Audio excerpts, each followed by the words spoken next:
Hi everybody. Well, today's grandpa story is going to be about what I call the cantilever crane. And the cantilever crane is really big. And I drew this picture so I could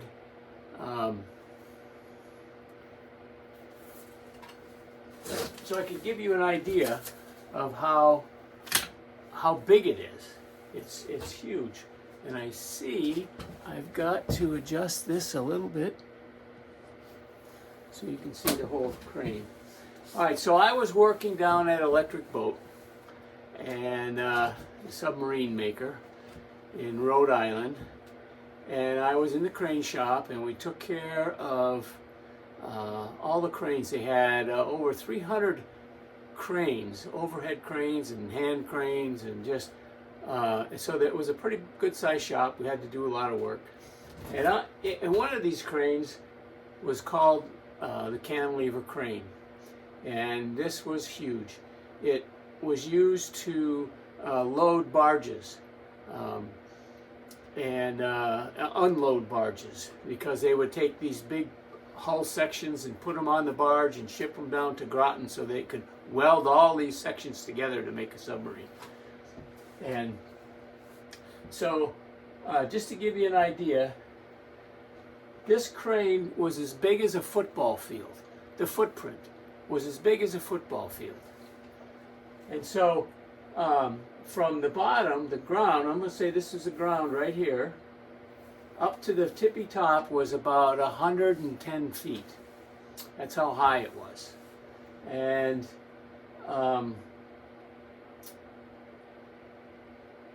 then what they were going to do is take and rebuild this crane. This crane could pick up 350 tons. Actually, it could pick up more than that, but that's what they had it rated for. And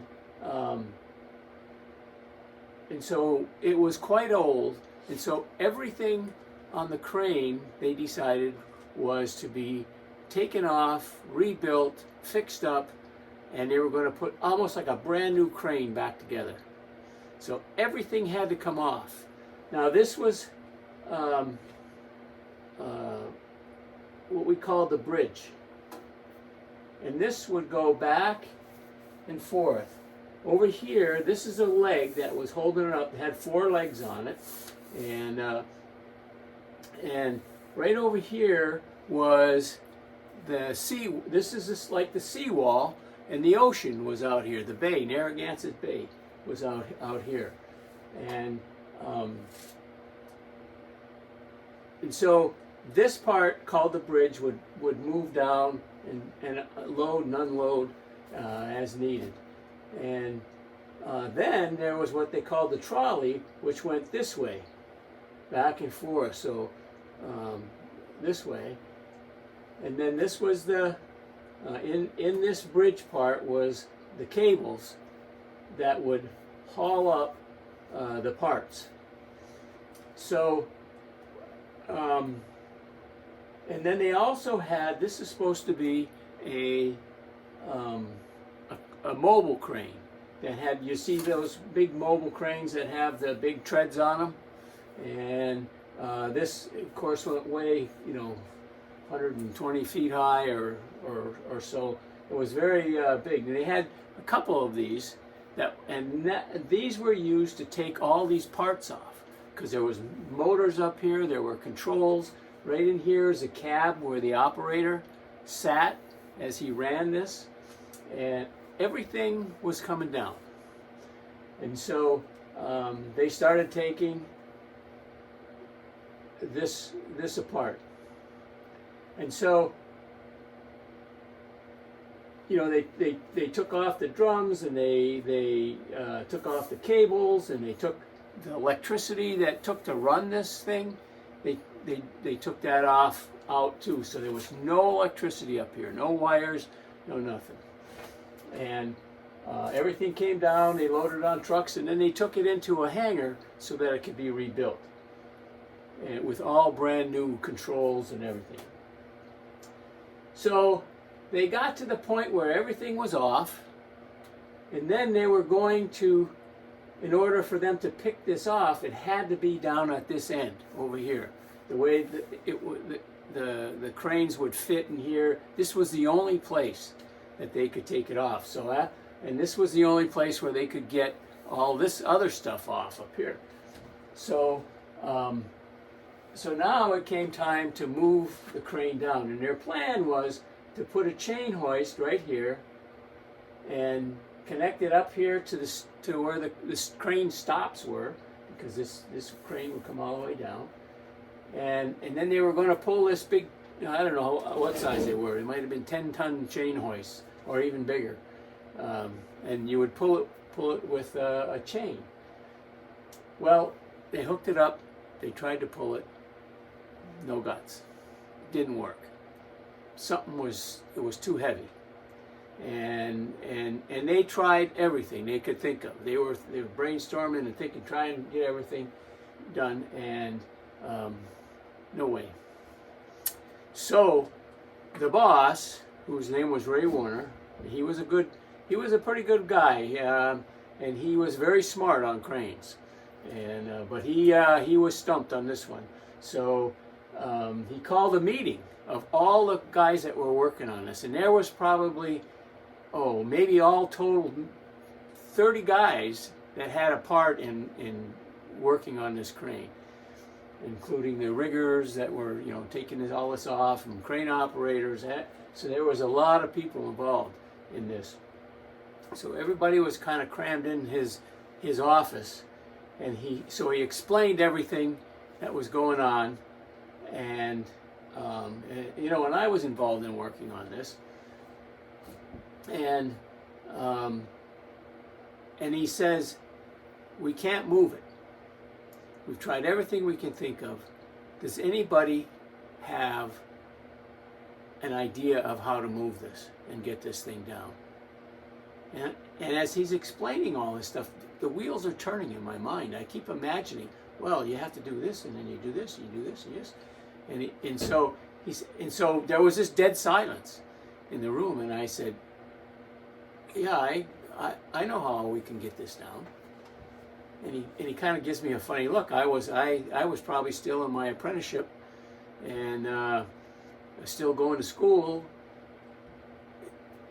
And he's like, well, how, that look was like, how do you know how to do this stuff?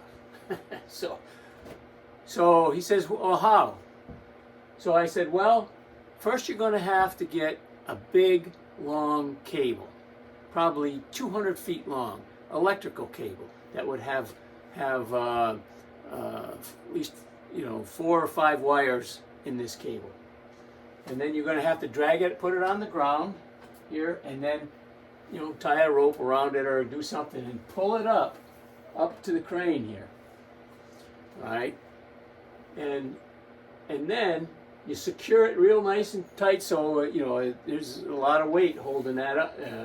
Will be holding that cable up. So this was the cable, and I said you got to hook it up to the switch. There's a big on-off switch at the bottom that controlled the power, so you could turn this crane off. And I said, you make sure you hook it up here, make sure the power's off. Hook it up here, run it up to here, hook it over, and then when you get it up on the crane up here, then you get another disconnect box, electrical disconnect, and you pull it on and off, and so you put one end of the cable wires in there, and it's made to hold all these wires, and you screw them in, and then you have another shorter piece of wire, same kind of wire, and then you hook it up to the bridge motor, and then into the box where the switch is. Okay, and I said that's a wound rotor motor, and so you're going to have to short the rings, because all the resistors and everything that were in there to make this thing run were gone. And so they hooked up, and they had some little bars, copper bars they put across there. They drilled it and tapped it, and connected that. And then I said, what you're going to do then is you turn the power on at the bottom of the crane, and then you gotta bump the crane a little bit, turn it on and then off real quick. You got to check the rotation of the motor. Is it going the right way so that it would go down this way instead of that way? So luckily it was wired up, but you only would have had to change one wire anyway. So it was okay. And then I said, you have to bump this crane with the handle. You turn it on and then you pull it off. You turn it on and you pull it off. You get it moving a little bit, and then and that way there's all the rush of current in there. You got this crane that's at a dead stop. It's stuck in high, when you short the rings, it's in high speed, and so it draws a lot of electricity, so you could burn the motor out or blow the fuses, or so you have to be careful. And so you start bumping it, and you bump it in, ease it in, and let's see, I made a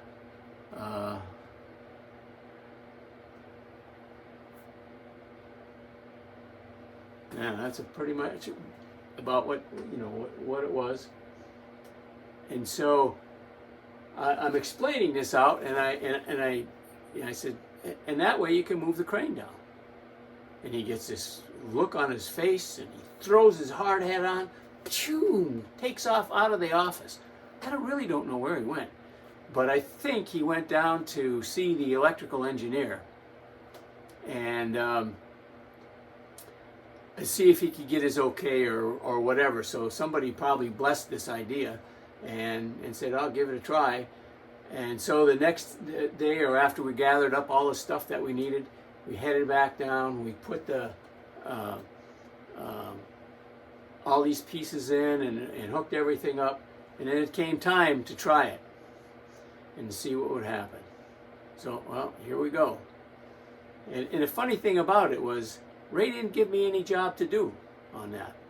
And he didn't tell me anything, but he's, I was supposed to be up there. And so I guess I just took the part of, making sure everybody was doing what they were supposed to do. So then that moment came. One of the other guys had the switch box. Somebody threw the power on from down below, and another guy named Don Good had the switch box, and boom, he throws it into gear, or he throws the switch on, gets the electricity, boom, pulls it off, just like I told. Boom, boom, and you move it up, and then as the crane picks up speed, you can go a little faster, but you don't want to go too fast because you don't have any brakes on here. Because we did have to rehook up the drive shafts too. But so we bumped it down, and it just came in, boom, perfect. Crane's at the end. And so for me it was really kind of a neat experience, because I'm working with all these guys, and I'm still kind of new in the electrical end of things, and it was good to be able to get this job done, and not have a big emergency, not have to go tell some other higher authority or that, we're stuck and we can't do it, and blah, so the job continued without really much of a glitch after this. And I think the other thing, sometimes when you're a believer